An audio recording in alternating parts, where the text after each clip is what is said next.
everybody, how are you all doing? I hope you're doing well.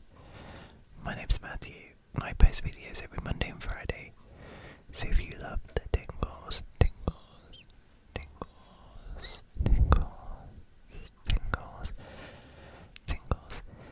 then please do hit that subscribe button, because you, yes, you,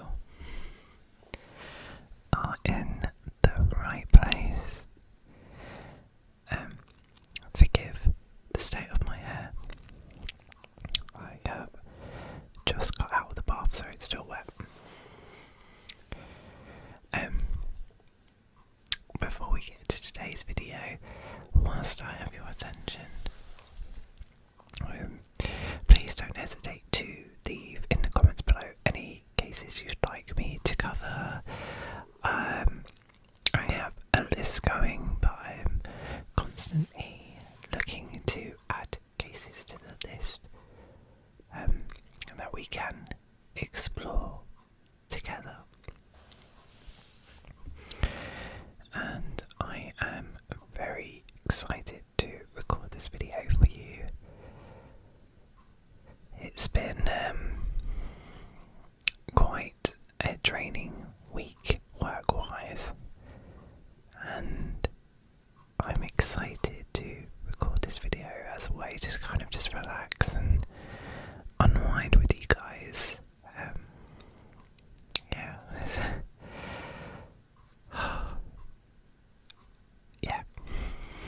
It's been probably more emotionally draining.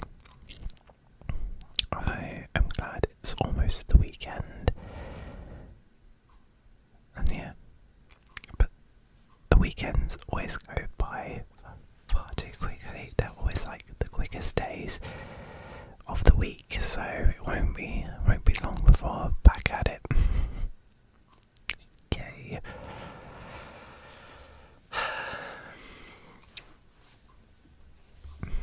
But enough about me. We have not come to record this video. This is not about me. This is not what we're here for. Today we are going to be exploring another case. And tonight's true crime story is one of the most harrowing cases to come out of Cornwall, England. Now, Cornwall is absolutely beautiful, and you kind of don't expect anything bad to happen there, but obviously bad things happen anyway. But anyway, this is the story of Lee Ford, a man whose actions destroyed a family and left a everlasting mark on a small community.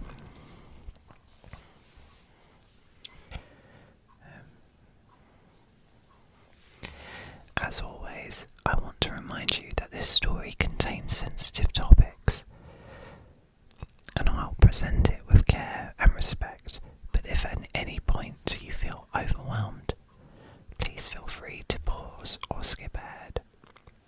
Now, let's settle in, take a deep breath, and let's begin this chilling tale.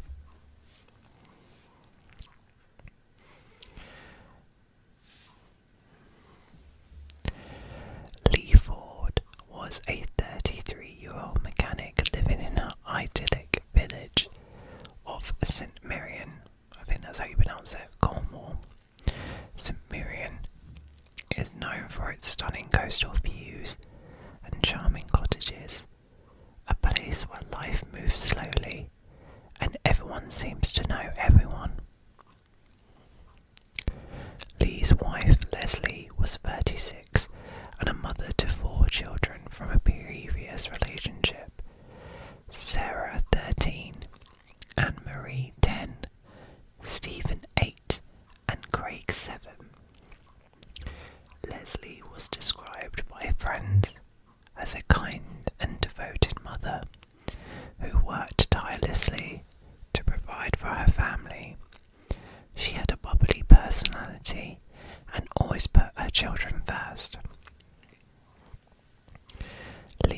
however, was quieter and more withdrawn. He struggled with feelings of inadequacy, especially in his role as a stepfather. Friends of the couple later revealed that Lee often felt overshadowed by Leslie's strong bond with her children. Okay, this is weird.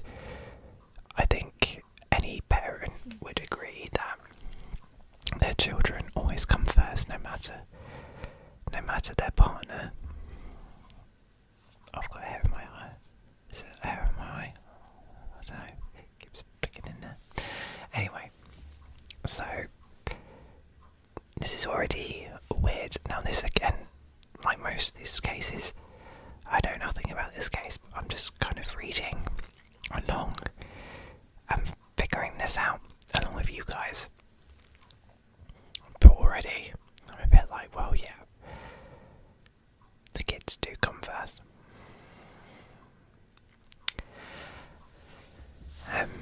So, while the family appeared to be holding things together, tensions simmered beneath the surface. Financial difficulties plagued the household, adding stress to Lee and Leslie's marriage. Lee's controlling behaviour became more apparent over time. Leslie's friends noticed that she seemed increasingly isolated. She confided in some that Lee had become possessive and insecure, often accusing her of prioritising the children over their relationship. Again, a mother is always going to do that for her children. They will always come first. What is wrong with this man? Okay, in the weeks leading up to this crime, neighbours reported hearing frequent arguments from the Ford household. Lee's behaviour became more erratic. He avoided social interactions and seemed deeply troubled. Yeah, I'm definitely getting that vibe already.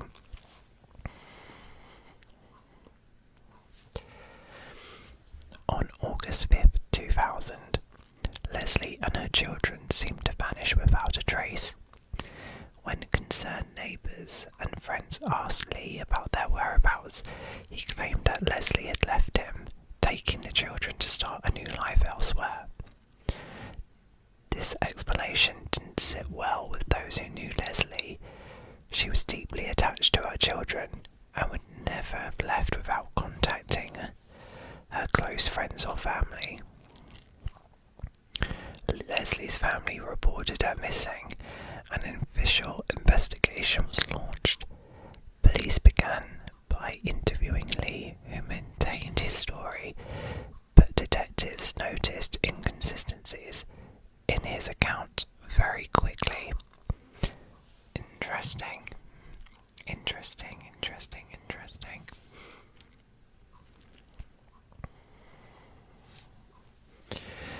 As the investigation unfolded, police grew increasingly suspicious of Lee. They obtained a search warrant for his home and property, hoping to find clues that could explain the family's disappearance. Their search led them to a nearby wooded area. It was here, in a secluded spot, that they made a heartbreaking discovery. The bodies of Leslie and her 4 children were buried in shallow graves. The forensic team determined that all 5 had been murdered within the family home before being transported to the burial site. The precision and planning involved suggested a premeditated act.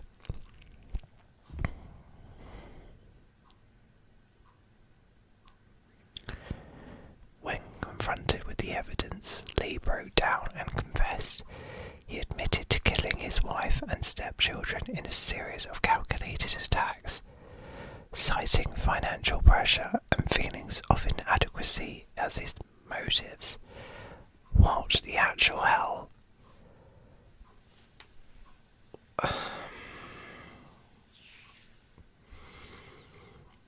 Let's just take a minute here.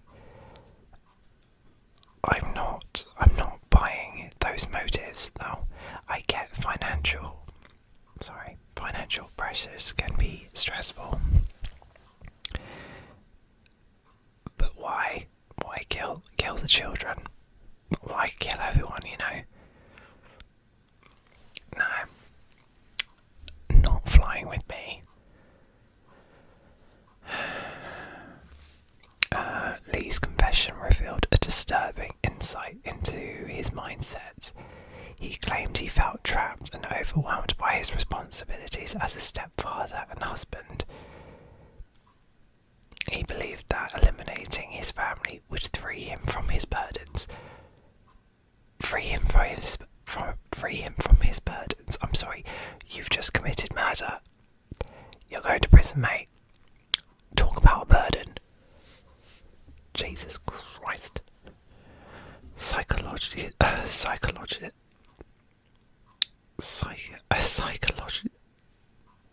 Why can't I say psychology? Psychology.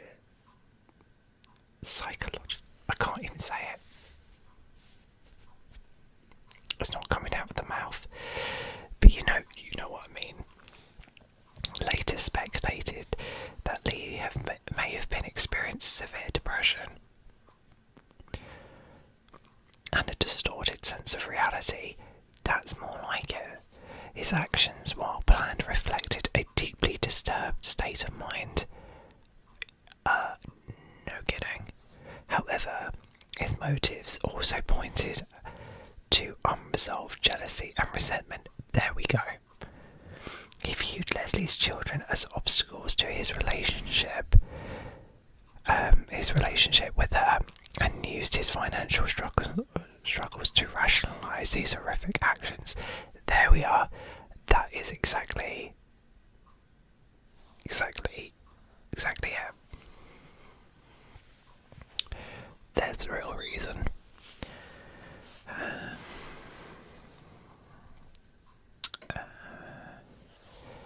So Lee Ford was then charged with 5 counts of murder. During his trial in early 2001, the prosecution presented damaging evidence of premeditation.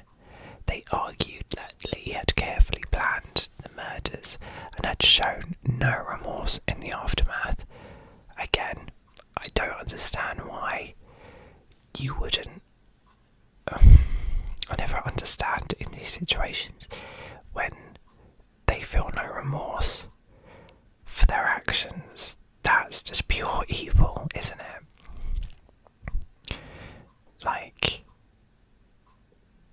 sure, and I know there's cases where the person guilty has felt remorse and wished they could do things different, and it wasn't their original intention. But there's a lot of cases where they then don't feel guilty, they don't feel anything, and it's just pure evil at the end of the day, isn't it? In the aftermath, the defence meanwhile argued that Lee's mental health struggles had driven him to commit the crimes, but the jury found little sympathy for his actions. And to be fair, I'm with the jury on this one. I've got no sympathy for him at all. In March 2001, Lee Ford was convicted of all charges and sentenced to life imprisonment. The judge described his crimes as calculated, cold-blooded, and utterly ruthless. 100% agree with the judge. I'm just going to see if there's any newspaper articles. Okay, let's see if there's any more details that we've missed, and by we I mean me. Apologies. Oh, there was a recent development on the 14th of April 2024, an article by Cornwall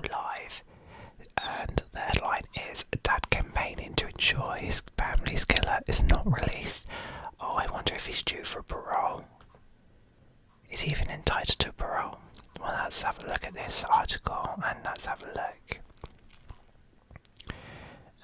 No thanks. Lee Ford's killing spree in 2000 saw the murder of his wife and 4 stepchildren in a quiet Cornwall village and is now the subject of a TV documentary. Ooh.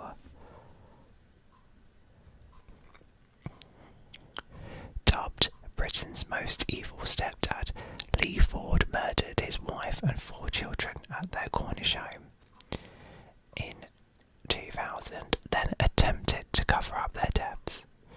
The father of the 4 children is now campaigning to ensure Ford is not released from prison as his parole date approaches. Lee Ford, then 33, went on a harrowing killing spree in 2000 and bludgeoned his wife Leslie, 36, to death with a rounder's bat. Then he strangled his stepchildren. Oh my god. He strangled the stepchildren with a rope in a quiet hilltop village. After carrying out the brutal murders, he hid the bodies in a woodshed and field, where they lay undiscovered for weeks.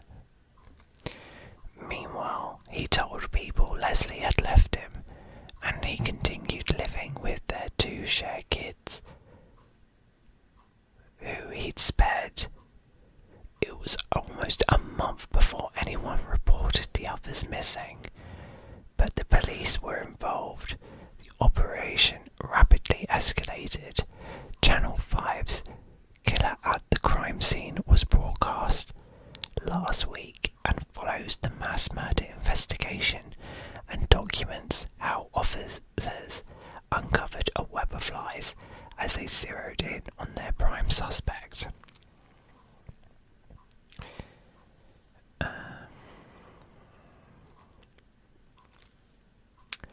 So in 1998, Leslie and Lee moved to the small village in Cornwall with their 2 shared children and Leslie's 4 kids from a previous marriage with ex-husband Michael Tranter.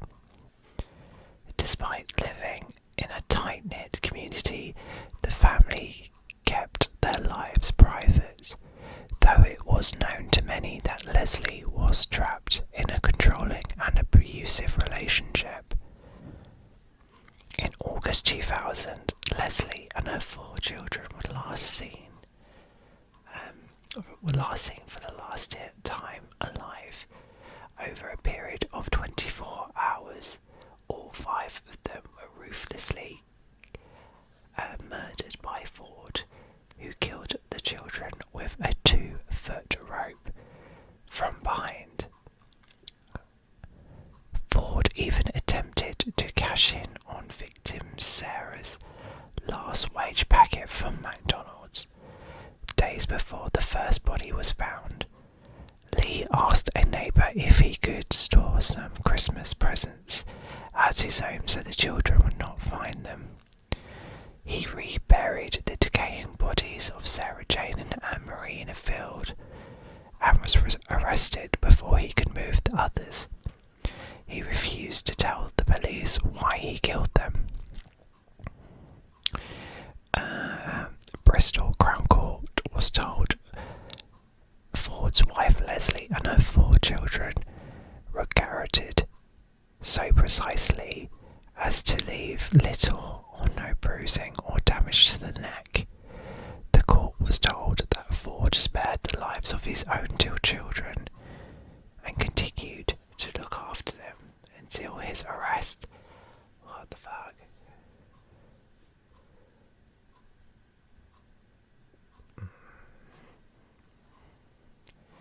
Ford told investigators, "For the life of me, I do not even understand why I did what I did, but the police speculated that he began a sexual relationship with Sarah Jane." Oh my god. On the documentary Trust Mums and Dads. Senior Investigating Officer Chris Borland remembered the scene and how it shook his team. He said it was such a horrific scene they found that badly affected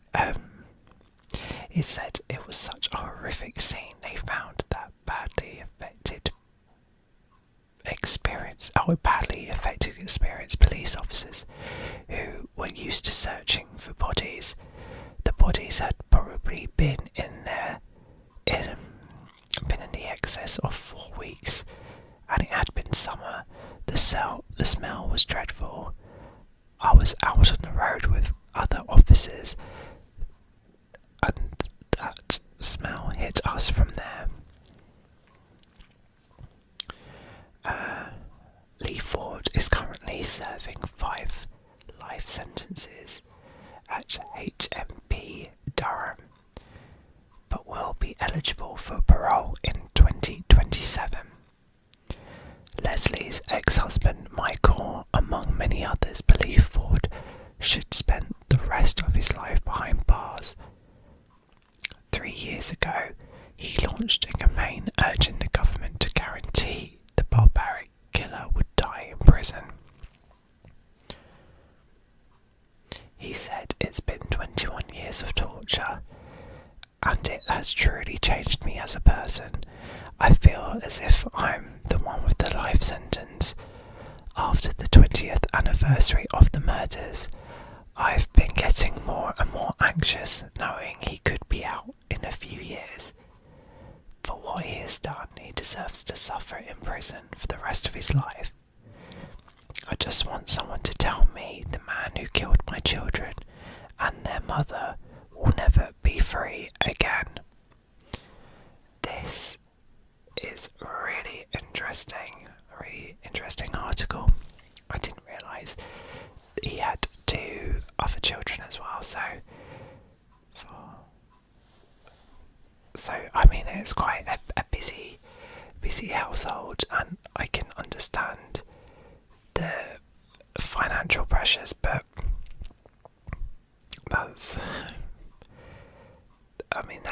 that's your kids who then have got stepbrothers and sisters who they don't see as stepbrothers, they will see as their actual brothers and sisters, and all 4 of them, and they just up and walk without so much as a goodbye. It's really odd, and it's really odd that he thought he could get away with it.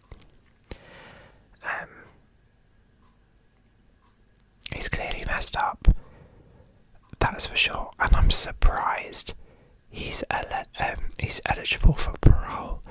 I would have thought with being sentenced for 5 murders, that should see him, like the article says,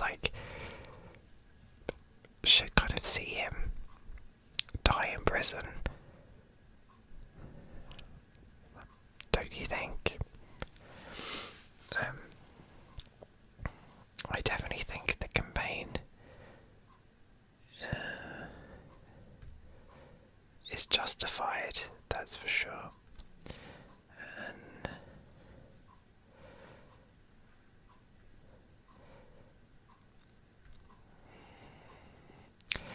the weird thing is, though, there's not many articles on this story, and I kind of would have thought there would have been a lot more, because it's quite a horrific case.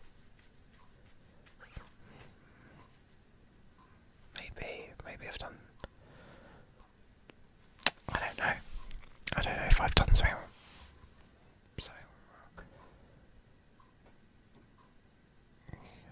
Oh, there's one from The Guardian.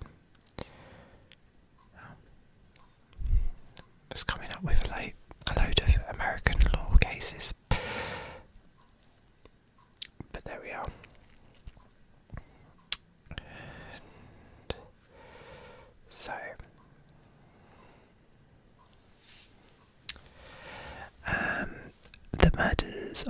and her children have left an enduring scar on the local community. Friends and neighbours have struggled to comprehend how such a tragedy could occur in a peaceful village. Forensic psychologists who studied the case emphasised the importance of recognising and addressing warning signs of domestic violence and mental health issues. True crime stories like this remind us of the fragility of human relationships and the devastating consequences of unresolved conflict.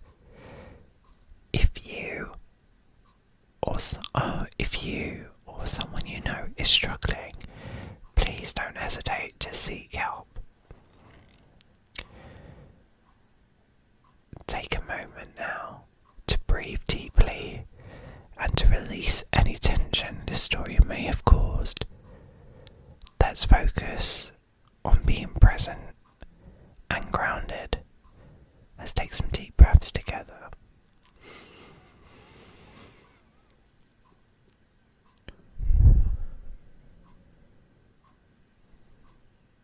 Another one.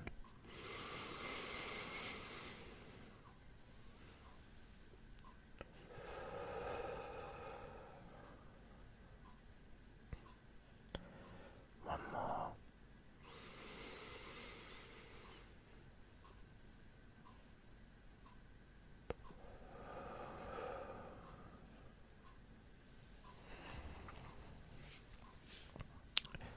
It's good to shake off some of that energy.